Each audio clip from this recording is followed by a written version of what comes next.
नमस्कार दोस्तों, साकेत आईएएस के यूट्यूब चैनल पर आप सभी का स्वागत है। मैं GC Pandey, expert Indian polity and governance, और हम लोग अभी कर रहे हैं क्वेश्चन प्रैक्टिस भारतीय राज व्यवस्था से संबंधित प्रश्नों की।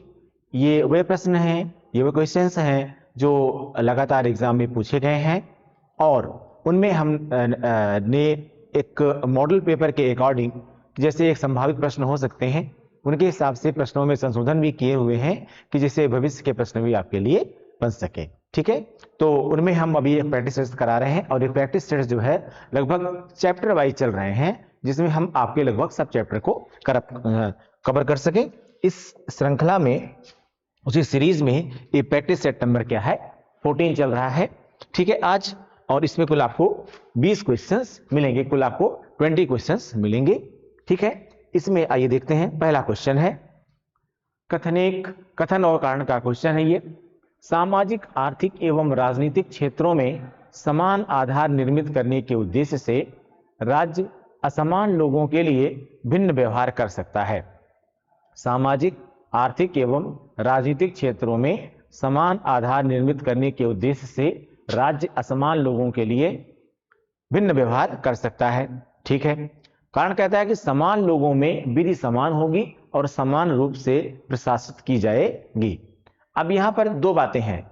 यहां ये कह रहा है कि राज्य का ये अधिकार है कि अगर जो है कोई कुछ ऐसे लोग हैं जो असमान लोग हैं, असमान लोग से मतलब क्या है, वो फिजिकली चैलेंज्ड हों, वो आर्थिक रूप से उनमें समस्याएं हों, ठीक है, राजनीतिक रूप से वो पीछे हों, ठीक, सामाजिक रूप से वो पिछड़ेपन का शिकार हों, तो किसी भी प्रकार से हैं, यानी फिजिकल डिसेबिलिटी, मेंटल डिसेबिलिटी, ठीक है, इकोनॉमिकल जो है backward class, political backward class, या और चीजें कुछ भी हो, तो उन सबको हम किस में ला सकते हैं, असमान लोगों की सीरीज में हम ला सकते हैं। ठीक है ना। और लेकिन साथ साथ ये क्या कह रहा है कि सामाजिक, आर्थिक एवं राजनीतिक क्षेत्रों में समान आधार निर्मित करने के उद्देश्य से ऐसे लोगों को किस क्षेत्र में, सामाजिक क्षेत्र में, आर्थिक क्षेत्र में या राजनीतिक क्षेत्र में समान आधार निर्मित करने के लिए क्या करना चाहिए, राज्य भिन्न व्यवहार कर सकता है। अभी भिन्न व्यवहार का मतलब क्या हो सकता है, उन्हें किसी प्रकार का वेटेज दे सकता है, उन्हें किसी प्रकार की विशिष्ट सुविधाएं दे सकता है, ठीक है, विशिष्ट प्रयोजन उनके लिए कर सकता है। ठीक है ना, तो ये बात सही है कि हाँ ऐसा कर सकता है। अब कारण क्या कह रहा है कि समान लोगों में विधि समान होगी और समान रूप से प्रशासित की जाएगी। देखिए, अब जो समान है मतलब अब कोई भी, जैसे मान लीजिए महिलाएं हैं, ठीक है, या बच्चे हैं, तो उनके लिए एक अलग प्रकार का कानून हो सकता है, उनके लिए एक अलग प्रकार की विधि हो सकती है। लेकिन अगर असमान व्यक्ति है तो उसके लिए हम अलग प्रकार का कानून भी बना सकते हैं। जैसे महिलाएं हैं, बच्चे हैं, इनके लिए हम अलग कानून बना सकते हैं, लेकिन बाकी सब लोगों के लिए हम क्या कर सकते हैं, समान कानून ही बना सकते हैं। ठीक है ना।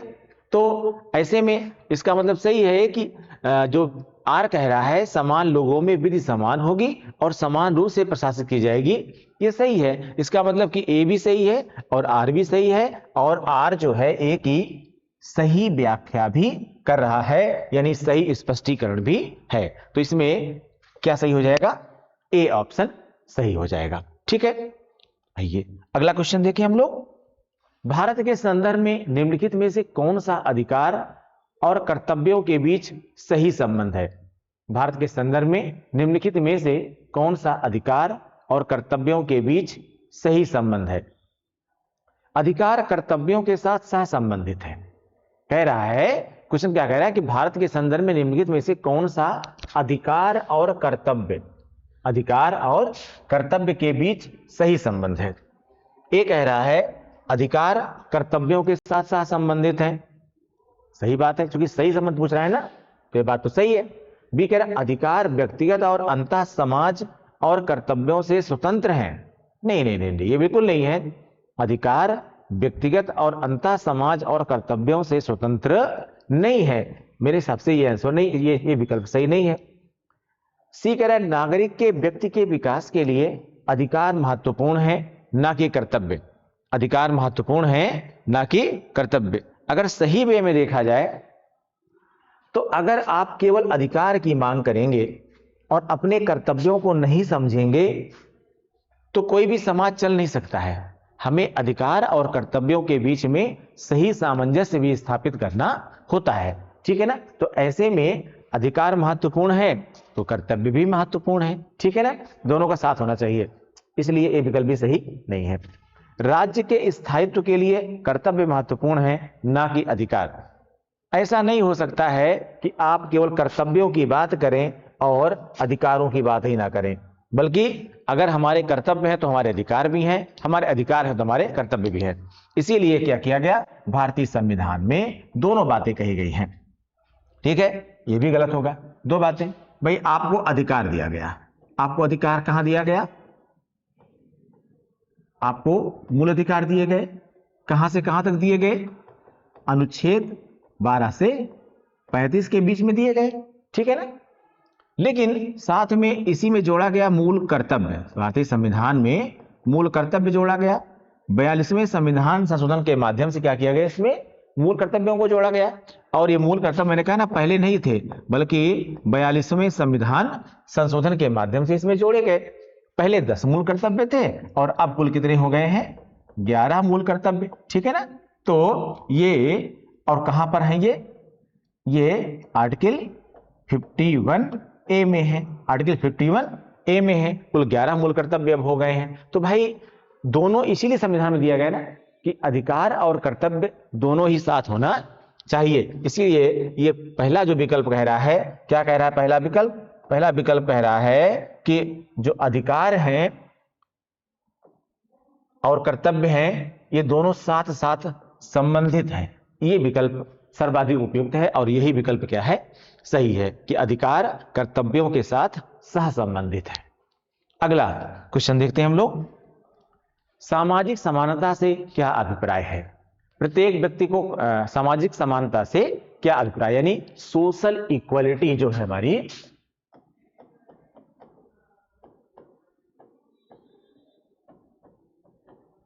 सामाजिक समानता से क्या अभिप्राय है, सोशल इक्वलिटी से क्या मतलब है।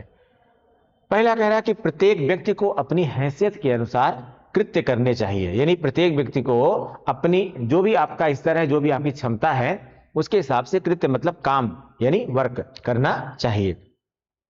बी कह रहा है विद्यमान सामाजिक व्यवस्था में रूपांतरण का कोई प्रयास नहीं किया जाना चाहिए। ठीक है भाई, परिवर्तन तो प्रकृति का नियम है। कह रहा विद्यमान सामाजिक व्यवस्था में रूपांतरण का, यानी रूपांतरण मतलब एक तरह से कह सकते हैं परिवर्तन का कोई प्रयास नहीं किया जाना चाहिए। तो इससे सहमत नहीं हुआ जा सकता है कि उससे कोई परिवर्तन नहीं करना चाहिए, ठीक है ना, परिवर्तन करना चाहिए, ठीक। और तीसरा कह रहा है समाज में ऐसी स्थिति जिसमें जाति, मूल, वंश या धर्म के कारण कोई भी व्यक्ति अन्य व्यक्तियों के सापेक्ष हीनता से पीड़ित ना हो।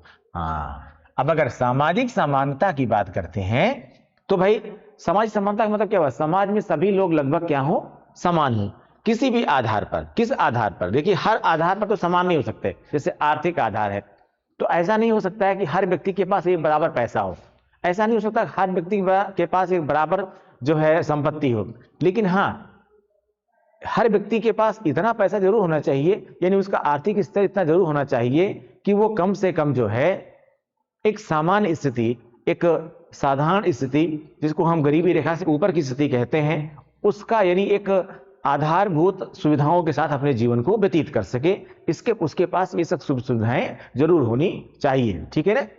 तो जैसे हम एक सामान्य व्यक्ति ये बात कहते हैं कि किसी भी, देखिए अगर किसी कोई बहुत अमीर हो गया है तो भी बहुत अच्छी बात नहीं होती है, समाजवाद के अंतर्गत दोनों को स्वीकार नहीं किया जाता है। बहुत अगर आप अमीर हैं तो भी अच्छी बात नहीं है, और बहुत गरीब हैं आप तो भी अच्छी बात नहीं है। यानी हम अगर आधारभूत सिद्धांत इसका देखें तो ये कहता है कि कोई व्यक्ति इतना गरीब ना हो कि उसको स्वयं को बेचना पड़ जाए, जैसे दास प्रथा हुआ करती थी, ठीक है, ह्यूमन ट्रैफिकिंग होती है। और कोई व्यक्ति इतना अमीर भी नहीं होना चाहिए कि वह किसी को खरीद सके। दोनों ही बातों को हमें समझना होगा। यहां पर सामाजिक समानता का मतलब यह हुआ यहां पर कि किसी भी व्यक्ति को जाति के आधार पर, उसके वंश के आधार पर या उसके धर्म के कारण से, ठीक है, उसको ये न लगे कि मैं इस जाति का हूं, इस धर्म का हूं, इस वंश का हूं, इसलिए मुझे मैं कमजोर हूं, हीन महसूस करे, अपने आप को कमजोर महसूस करे, ठीक है ना, और अपने आप को कमतर आके ऐसा महसूस नहीं होना चाहिए। यही सामाजिक समानता का उद्देश्य है। ठीक है, तो मेरे हिसाब से ए बी सी आपका सही है। लेकिन आगे देख लीजिए, कमजोर वर्ग के लोगों के सुधार हेतु विशेष प्रयास किए जाने चाहिए। ये सब अपने स्थान पर थोड़ा थोड़ा चीजें सही है, लेकिन सामाजिक समानता का मतलब क्या है? सामाजिक समानता का मतलब हुआ ये, इसमें जाति, धर्म, लिंग या जन्म स्थान के आधार पर, किसी भी आधार पर कोई व्यक्ति अपने आप को हीन महसूस ना करे, कमजोर महसूस ना करे। तो इसमें आंसर क्या होना चाहिए? सी होना चाहिए। अगला क्वेश्चन है, भारतीय संविधान में समानता का अधिकार 5 अनुच्छेदों द्वारा प्रदान किया गया है। कौन कौन से है, कहां कहां से? कह रहा अनुच्छेद 16 से अनुच्छेद 20, बिल्कुल नहीं। अनुच्छेद 15 से अनुच्छेद 19, ये भी नहीं। अनुच्छेद 14 से अनुच्छेद 18, अनुच्छेद 13 से अनुच्छेद 17। ठीक है, हम सभी आप जानते हैं कि जो समानता का अधिकार है, जो ये समानता का अधिकार है, यानी जो राइट टू इक्वालिटी है, ये चूंकि आप जानते हैं जो मूल अधिकार हैं, ये कहां से कहां तक है? अनुच्छेद 12 से लेकर के 35 तक है। ठीक है, उनमें जो पहला अधिकार है वो यही है, समानता का अधिकार। ठीक है, और ये कहां से कहां तक है? ये कहां से कहां तक है? अनुच्छेद 14 से लेकर के 18 तक है। ठीक है, अब इसमें 14, 15, 16, 17 और 18 ये सब आपको अलग अलग अधिकार प्रदान करते हैं, और इनमें भी सेक्शन बनाए गए हैं कि इस सेक्शन में ये है, इसमें ये है, इसमें ये है। ठीक है, तो इसमें आंसर क्या हो जाएगा? सी आंसर हो जाएगा। इसके बाद हम लोग अगला क्वेश्चन देखते हैं। अगला क्वेश्चन कह रहा है, समाज में समानता के होने का एक निहितार्थ यह है कि, समाज में समानता के होने का एक निहितार्थ यह है कि उसमें विशेषाधिकारों का अभाव है, बी अवरोधों का अभाव है, और सी कह रहा है प्रतिस्पर्धा का अभाव है, और डी कह रहा है विचारधारा का अभाव है। ठीक है, तो समानता का मतलब यह होता है कि भाई विचारधारा का अभाव है, ऐसे तो बातें नहीं होती है, तो कोई मतलब नहीं है। प्रतिस्पर्धा का अभाव है, बिल्कुल नहीं। समानता का मतलब ये नहीं होता कि प्रतिस्पर्धा नहीं होगी। समानता और प्रतिस्पर्धा दोनों में अंतर होता है। समानता विशिष्ट विभिन्न आधारों पर समान व्यवहार, ठीक है, की बात करता है। ठीक है, समान अधिकार की बात करता है, और इक्वल कंपटीशन की बात भी करता है। अब यहाँ कंपटीशन में अगर किसी को वेटेज मिला हुआ है, जैसे आप दो लोग पहलवान हैं और दोनों ही 60 किलोग्राम वर्ग में फाइट करने जा रहे हैं, लेकिन अगर पता चला कि एक 60 किलोग्राम वर्ग में का है और एक 45 किलोग्राम वर्ग का है, दोनों की फाइट करा दीजिए, तो दोनों फाइट कहां से कर पाएंगे?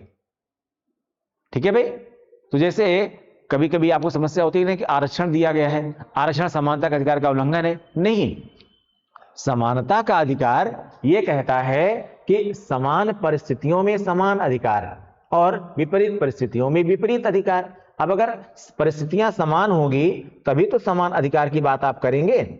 परिस्थितियां समान कैसे होती हैं बताइए? परिस्थितियां समान करने के लिए हमें कुछ उपाय करने पड़ते हैं।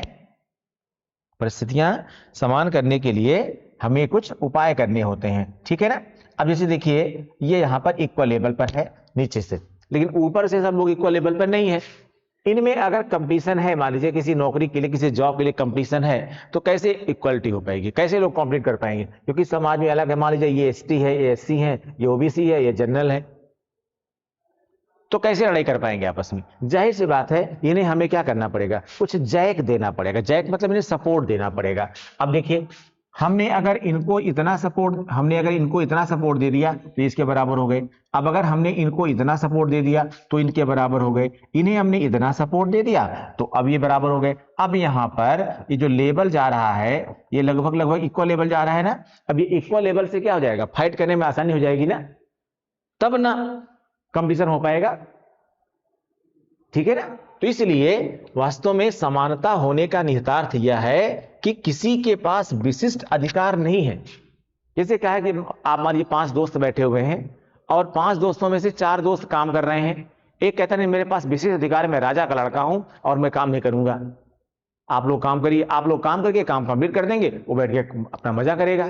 तो ऐसे तो नहीं होगा ना, क्योंकि उसके पास विशिष्ट अधिकार हो गया। ये विशिष्ट अधिकार ही क्या कहता है, समानता की बात नहीं करता है। यानी समानता का मतलब किसी के पास कोई विशेष अधिकार नहीं हो, क्योंकि समानता का अधिकार साफ साफ कहता है समान परिस्थितियों में समान अधिकार, विपरीत परिस्थितियों में विपरीत अधिकार। समान परिस्थितियों में समान अधिकार और विपरीत परिस्थितियों में विपरीत अधिकार। तो ऐसे में आपका समानता का अधिकार का मतलब होता है कि विशेषाधिकार का अभाव, यानी किसी के पास जो है वो कोई विशिष्ट अधिकार नहीं होने चाहिए। ठीक है ना। आइए अगला क्वेश्चन देखते हैं हम लोग। विधि का नियम या कानून का अधिराज्य का अर्थ क्या है। विधि का नियम यानी rule of law, rule of law, या कानून का अधिराज्य। ठीक है ना, कानून का अधिराज्य। ठीक है, का अर्थ क्या है, सभी के लिए एक कानून और सभी के लिए एक न्यायतंत्र। सही है, बिल्कुल सभी के लिए एक जैसा कानून होना चाहिए और सभी के लिए एक ही प्रकार की न्यायिक प्रणाली भी होनी चाहिए। भाई बात सही है, इसमें दम है। आगे देखते हैं, सभी के लिए एक कानून और सभी के लिए एक राज्य। सभी के लिए एक कानून और सभी के लिए एक राज्य। अब यहां पर राज्य स्पष्ट नहीं है, यहां पर राज्य स्पष्ट नहीं है, इसलिए जो है इस विकल्प को माना जाना थोड़ा मुश्किल होगा। सी कह रहा है सभी के लिए एक राज्य और सभी के लिए एक न्यायतंत्र। सभी के लिए एक राज्य और सभी के लिए एक न्याय, तो एक न्यायतंत्र तो यहां स्पष्ट है, लेकिन अभी भी यहां पर एक राज्य स्पष्ट नहीं है। फिर क्या कह रहा है, एक के लिए सभी कानून और सभी के लिए एक न्यायतंत्र। एक के लिए सभी कानून और सभी के लिए एक न्याय तंत्र। एक के लिए सभी कानून, ये तो कोई मतलब नहीं हुआ, ये तो बात ही खत्म हो गई। कुल मिलाकर के इन तीनों को नहीं माना जाना चाहिए। ठीक है, और इसमें आंसर क्या हो जाएगा आपका, यही आंसर हो जाएगा क्या, ए, सभी के लिए एक कानून और सभी के लिए एक न्याय तंत्र। ठीक है, अगला क्वेश्चन देखते हैं।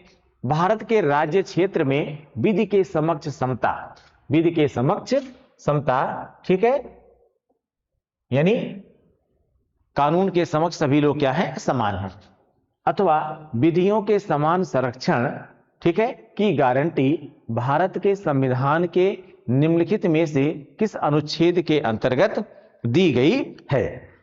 अनुच्छेद 14, अनुच्छेद 15, अनुच्छेद 16, अनुच्छेद 22। एक्चुअली जो आपका अनुच्छेद 14 है ये क्या करता है,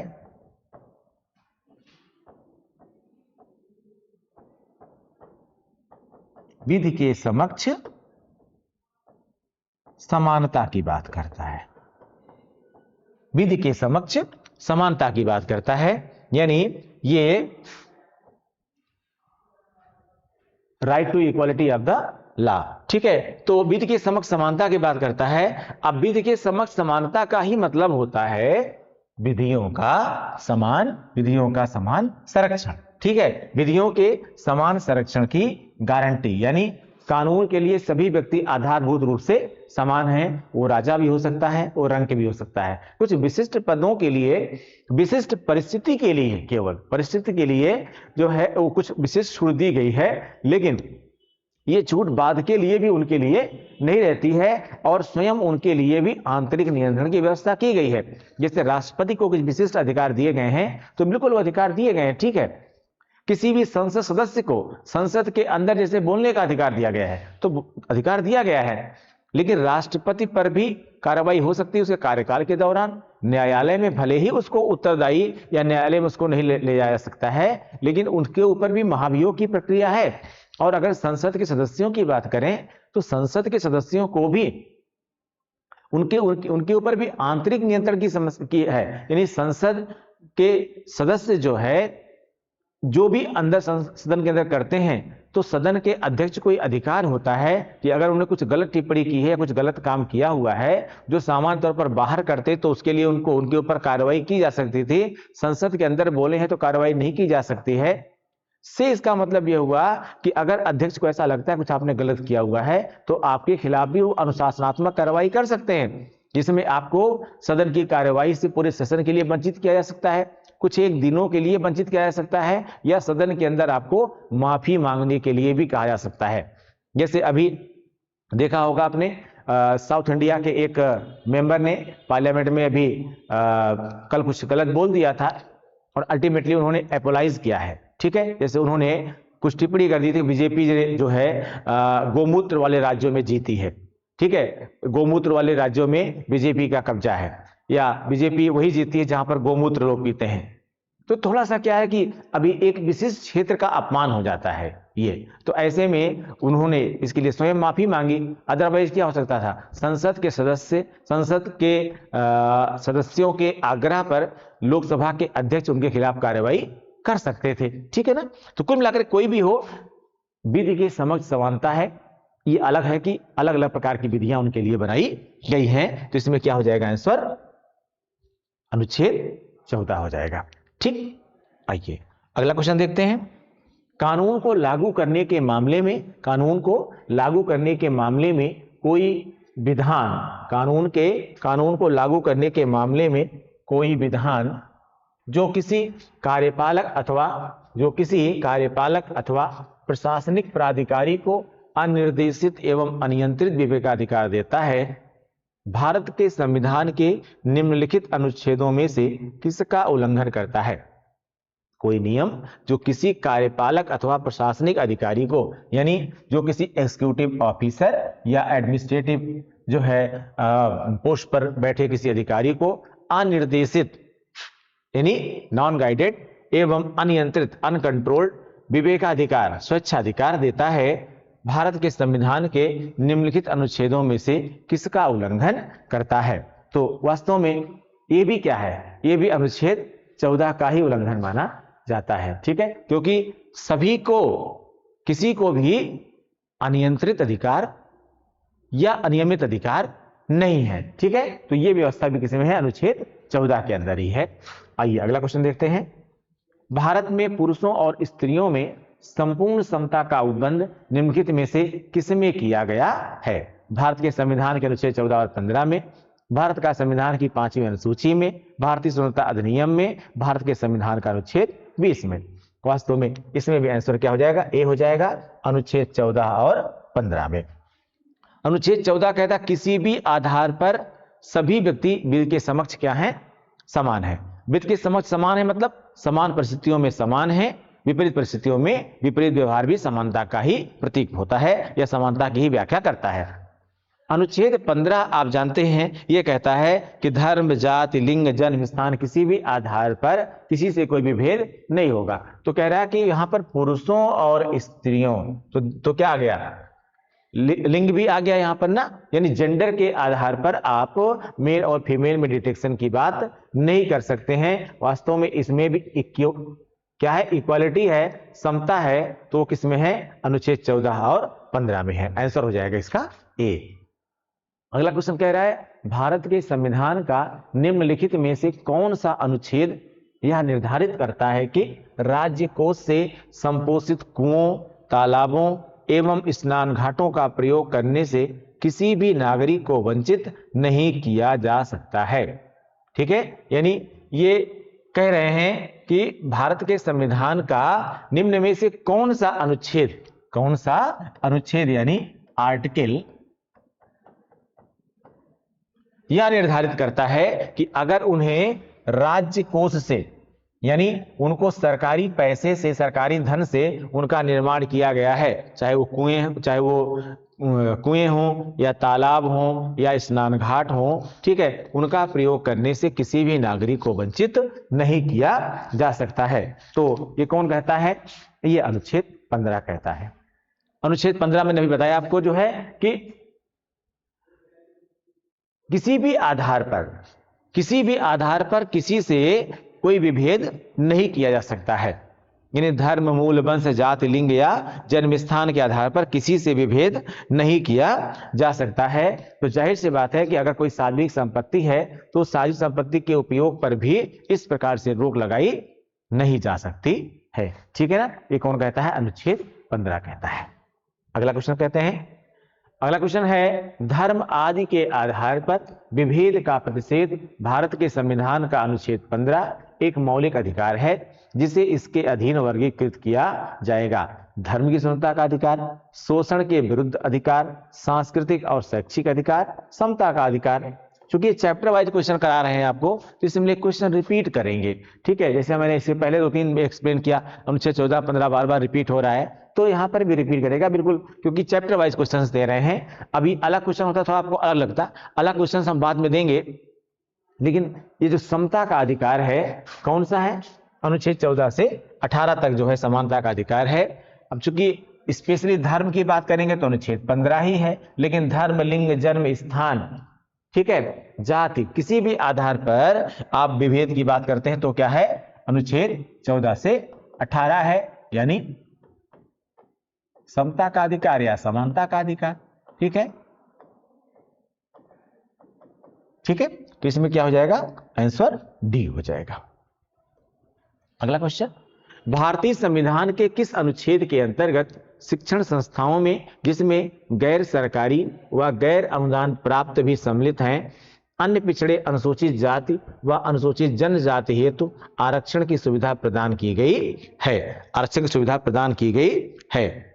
ठीक है, किसमें हो जाएगा, अनुच्छेद 15(4), अनुच्छेद 15(5), अनुच्छेद 16(4), अनुच्छेद 16(5). एक्चुअली जो ये आपका अनुच्छेद 15(5) है, आप इसके बारे में जानते होंगे। अनुच्छेद 15(5) जो आपका है वो ये व्यवस्था करता है, अनुच्छेद 15(5) है वो ये व्यवस्था करता है कि राज्य को अधिकार है कि वह सामाजिक व शैक्षिक रूप से पिछड़े वर्गों के लिए कुछ विशिष्ट कानून बना सकता है।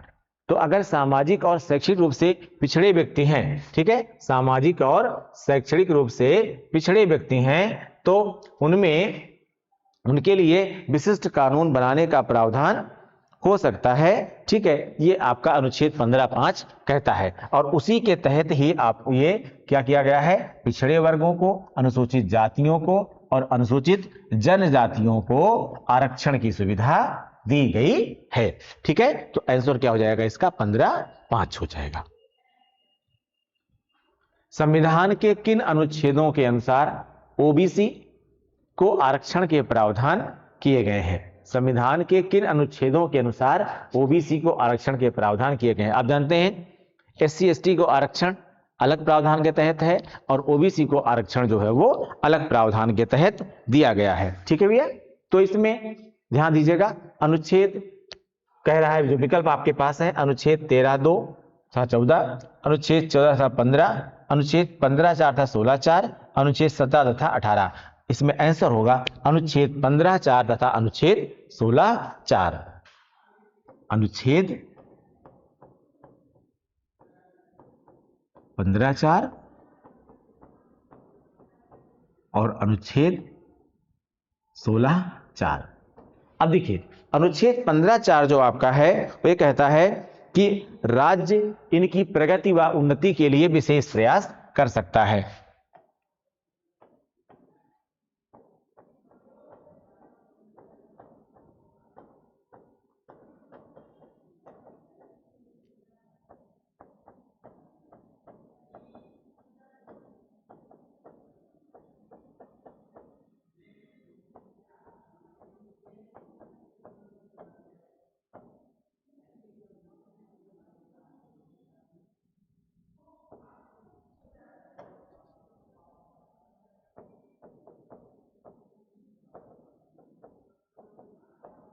विशेष प्रयास कर सकता है। ठीक है, और यानी ये कौन कहता है, अनुच्छेद 15(4) कहता है।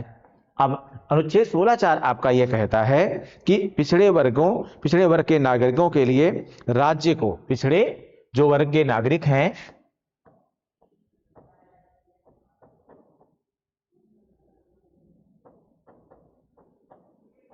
पिछड़े वर्ग के नागरिकों के लिए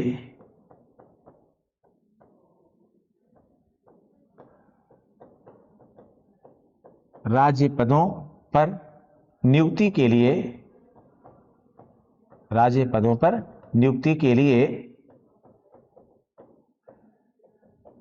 विशेष प्रावधान की व्यवस्था, विशेष प्रावधान की व्यवस्था, ठीक है। राज्य पदों पर नियुक्ति के लिए विशेष प्रावधान की व्यवस्था। तो इसमें फिर ये दोनों बातें अनुच्छेद 15(4) अनुच्छेद 16(4), यानी 15(4) कहता है कि राज्य इनकी प्रगति व उन्नति के लिए विशेष प्रयास कर सकता है।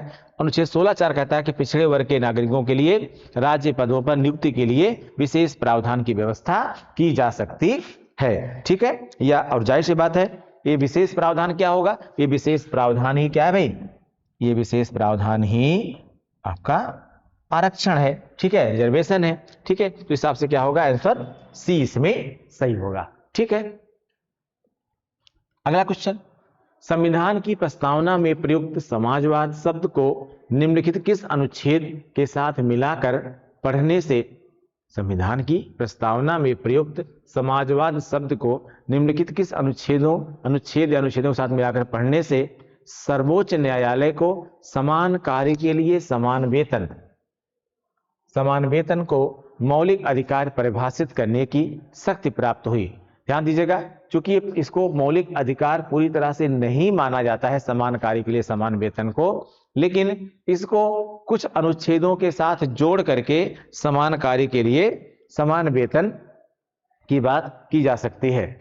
विकल्प में है अनुच्छेद 14, बी है अनुच्छेद 14 तथा 15, सी है अनुच्छेद 14, 15 तथा 16 और डी है अनुच्छेद 14 तथा अनुच्छेद 16, ठीक है। वास्तव में आंसर होगा इसमें अनुच्छेद 14 और अनुच्छेद 16। अगर इन दोनों को मिला के बात करेंगे, ठीक है ना, तो ऐसे में क्या होगा, इस जो है जो आपकी समाजवाद शब्द आपका है, और समाजवाद शब्द आप जानते हैं प्रस्तावना में जोड़ा गया, बाद में, पहले नहीं था। किससे जोड़ा गया? 42वें संविधान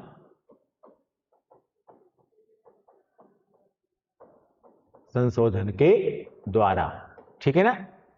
तो इस समाजवाद का मतलब भी यहां पर यह हुआ कि समान कार्य के लिए समान वेतन, ठीक है ना। जैसे स्त्री और पुरुष दोनों काम कर रहे हैं, अब पता लगा उसी काम को स्त्रियां करें उनको वेतन कम दीजिए, उसी काम को पुरुष करें उनको वेतन ज्यादा दीजिए, ठीक है। तो यहां पर अनुच्छेद 14 और 16 दोनों को मिला के पढ़ा जाएगा, ठीक है। इसलिए इसमें आंसर हो जाएगा डी।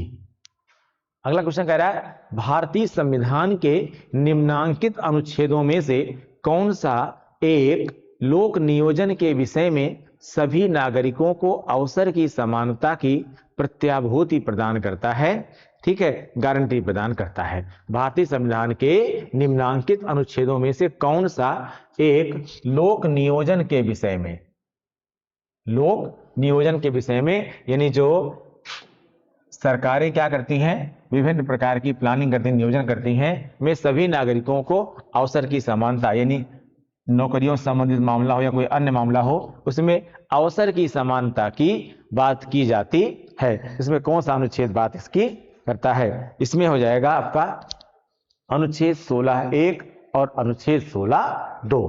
फिलहाल विकल्प क्या है? अनुच्छेद 15, बी कह रहा है अनुच्छेद 16(1), 16(2), अनुच्छेद 16(3), अनुच्छेद 16(3), 4 तथा 5, यानी अनुच्छेद 16(3), 16(4) या 16(5। बल्कि इसमें केवल ये बात की गई है अनुच्छेद 16(1) और 16(2) में बात ये की गई है, ठीक है। अनुच्छेद 16(1) और 16(2) में बात की गई है, ठीक है। तो इसमें विकल्प हो जाएगा आपका बी।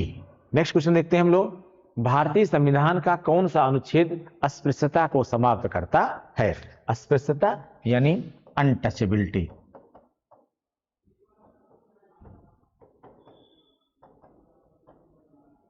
को समाप्त करता है? अनुच्छेद 14, अनुच्छेद 15, अनुच्छेद 17, अनुच्छेद 19। अनुच्छेद 17 क्या करता है? अस्पृश्यता को समाप्त करता है, यानी किसी भी आधार पर जो है एंड ऑफ अनटचेबिलिटी, किसी भी आधार पर आप किसी को अस्पृश्य नहीं बना सकते हैं, ठीक है। वो जाति हो सकती है, लिंग हो सकता है, जन्म स्थान हो सकता है, ठीक है, धर्म हो सकता है, मूल वंश हो सकता है, कुछ भी हो सकता है। किसी भी आधार पर किसी व्यक्ति को अस्पृश्य नहीं बना सकते हैं, आप अस्पृश्य घोषित नहीं कर सकते हैं, यानी उसको स्पर्श करने से, उसको इस आधार पर उसका स्पर्श नहीं करेंगे या उसके संपर्क में नहीं रहेंगे कि वो फला फला जाति या धर्म का है ये इसको खत्म किया गया और इस भारतीय समाज के बहुत बड़ी कुरीतियों में से ये आता था। ये होगा अनुच्छेद 17। ठीक है, नेक्स्ट क्वेश्चन देखते हैं। निम्नलिखित मौलिक अधिकारों के किस संवर्ग में अस्पृश्यता के रूप में किए गए विभेदन के विरुद्ध संरक्षण समाविष्ट है? ये सेम वही क्वेश्चन है। ठीक है, बस केवल ये पूछ लिया गया है कि वहां सीधे अनुच्छेद 17 पूछा गया था पीछे, यहां पर एक अलग प्रकार का पूछा गया है। क्या?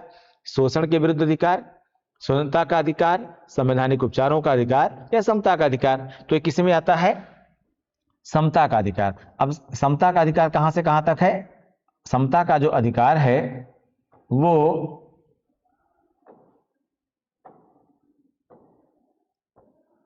अनुच्छेद 14 से 18 तक है, और इसी 14 से 18 में जो अनुच्छेद 17 है उसी में क्या किया गया है? अभी मैंने आपको ऊपर बताया अगले वाले क्वेश्चन में, एंड ऑफ अनटचेबिलिटी की बात की गई है। एंड ऑफ अनटचेबिलिटी की यानी अस्पृश्यता के अंत की बात की गई है। तो इसमें आंसर क्या हो जाएगा? डी आंसर सही हो जाएगा। ठीक है, अगला क्वेश्चन देखते हैं। अनुसूचित जाति तथा अनुसूचित जनजाति को किस अनुच्छेद के अंतर्गत मौलिक सामाजिक आर्थिक राजनीतिक तथा सांस्कृतिक अधिकार दिया गया है? अनुसूचित जाति तथा अनुसूचित जनजाति को किस अनुच्छेद के अंतर्गत मौलिक सामाजिक आर्थिक राजनीतिक तथा सांस्कृतिक अधिकार दिया गया है? एक्चुअली ये अधिकार भी अनुच्छेद 17 के अंतर्गत दिया गया है। विकल्प में अनुच्छेद 20 है, अनुच्छेद 19 है, अनुच्छेद 18 है, अनुच्छेद 17 है। क्या होगा आंसर? अनुच्छेद 17 होगा। क्यों ऐसा होगा? क्योंकि अगर विभिन्न आधारों पर आपसे विभेद किया जा रहा है, ठीक है, विभेद किया जा रहा है, ठीक है, किस आधार पर? आपसे जाति के आधार पर, आपसे धर्म के आधार पर, आपसे मूल वंश के आधार पर, ठीक है, या आपसे आपके जेंडर के आधार पर, या आपसे आपके रंग के आधार पर या अन्य आधार पर, तो ऐसे में आपको सामाजिक आर्थिक और राजनीतिक आधार पर, ठीक है, राजनीतिक आधार पर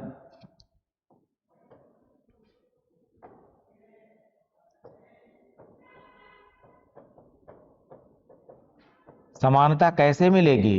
राजनीतिक आधारों पर समानता की कैसे मिलेगी? बताइए। नहीं मिलेगी ना।